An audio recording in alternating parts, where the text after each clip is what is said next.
সন্দেশখালী কাণ্ডে রাজ্যে বাড়ছে চাপ। ফের দিল্লি থেকে হাই পাওয়ার কমিটি আসছে সন্দেশখালীতে। 24 ও 25 ফেব্রুয়ারি সন্দেশখালীতে যাবে 6 সদস্যের হাই পাওয়ার কমিটি।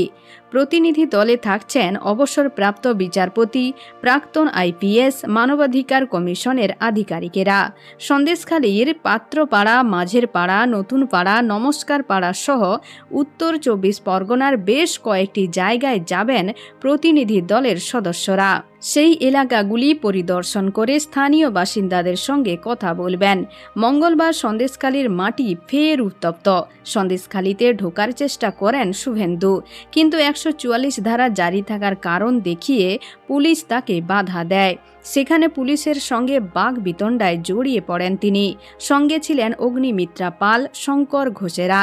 এই পরিস্থিতিতে আবারও কলকাতা হাইকোর্টের এই সংক্রান্ত মামলার শুনানিও ছিল। প্রধান বিচারপতি টি.এস. শিবজ্ঞানম শর্ত সাপেক্ষে তাকে সন্দেশখালী যাওয়ার নির্দেশও দেন। কলকাতা হাইকোর্টের প্রধান বিচারপতির নির্দেশ নিয়ে সন্দেশখালীতে গিয়েছেন রাজ্যের বিধানসভার বিরোধী দলনেতা শুভেন্দু অধিকারী।